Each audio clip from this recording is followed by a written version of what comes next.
মুক্তিযুদ্ধের ৫৩ বছরে বাংলাদেশের আর্থসামাজিক প্রেক্ষাপটে নানা পট পরিবর্তন ঘটলেও দেশটির রাজনীতিতে এখনও আবর্তিত হচ্ছে স্বাধীনতা যুদ্ধকে কেন্দ্র করে। ১৯৭১ সালে কার কি ভূমিকা ছিল, স্বাধীনতার পক্ষে বিপক্ষে শক্তি কারা, এরকম ইস্যুতে প্রধান রাজনৈতিক দলগুলো এখনও পরস্পর বিতর্কে জড়াচ্ছে।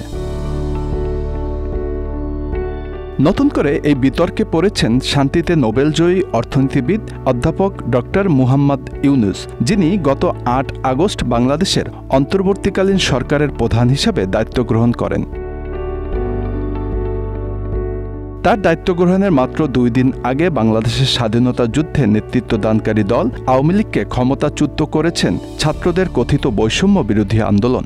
যদিও দিন যতই যাচ্ছে ওই আন্দোলনের পেছনে বাংলাদেশের স্বাধীনতা যুদ্ধের বিরোধিতাকারী দল জামায়াতে ইসলামীর বড় ধরনের ভূমিকা স্পষ্ট হয়ে উঠছে।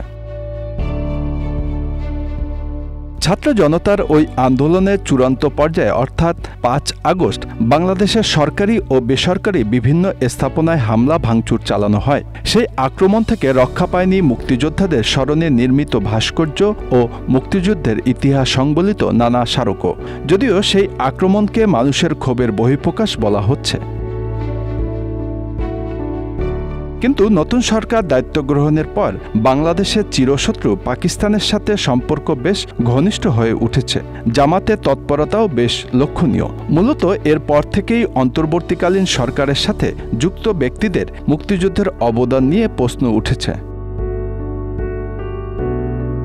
১৯৭১ সালে পাকিস্তান থেকে বাংলাদেশ আলাদা হওয়ার জন্য যে স্বাধীনতা যুদ্ধ চলছিল, তখন মোহাম্মদ ইউনুসের বয়স ৩১ বছর। তিনি ১৯৪০ সালের ২৮ জুন ব্রিটিশ ভারতের বাংলা প্রেসিডেন্সির চট্টগ্রামের হাটহাজারী এলাকার বাথুয়া গ্রামে জন্মগ্রহণ করেন।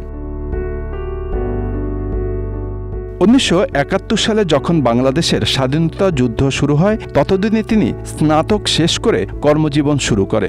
১৯৬৫ সালে তিনি মার্কিন যুক্তরাষ্ট্রে পড়াশোনার জন্য ফুলব্রাইট স্কলারশিপ লাভ করেন।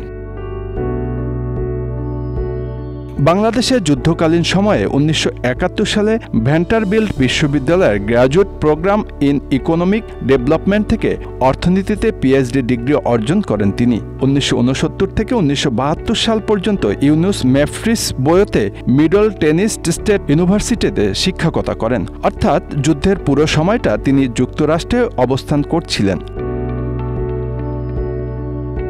তবে বিভিন্ন নথি বিশ্লেষণ করে জানা যায় ১৯৭১ সালে বাংলাদেশের স্বাধীনতা যুদ্ধের সময় মোহাম্মদ ইউনুস বাংলাদেশের পক্ষে বিদেশে জনমত গড়ে তোলে। তার সাথে বঙ্গবন্ধু শেখ মুজিবুর রহমানের ছিল গভীর সম্পর্ক।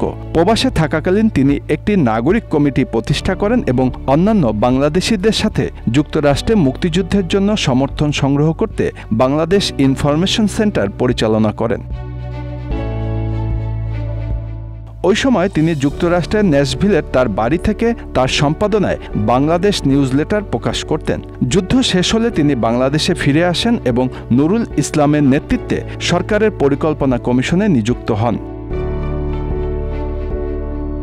মুক্তিযুদ্ধে তার অবদানের স্বীকৃতিস্বরূপ স্বৈরশাসক হিসেবে পরিচিত প্রয়াত সাবেক রাষ্ট্রপতি হুসেইন মোহাম্মদ এরশাদের শাসনামলে ১৯৮৭ সালে তিনি সর্বোচ্চ বেসামরিক সম্মাননা পদক স্বাধীনতা পুরস্কার লাভ করেন। মোহাম্মদ ইউনুস ও তার প্রতিষ্ঠিত গ্রামীণ ব্যাংক যৌথভাবে ২০০৬ সালে নোবেল শান্তি পুরস্কার লাভ করেন। তিনি প্রথম বাংলাদেশ হিসেবে এই পুরস্কার লাভ করেন। Bangla affairs news desk.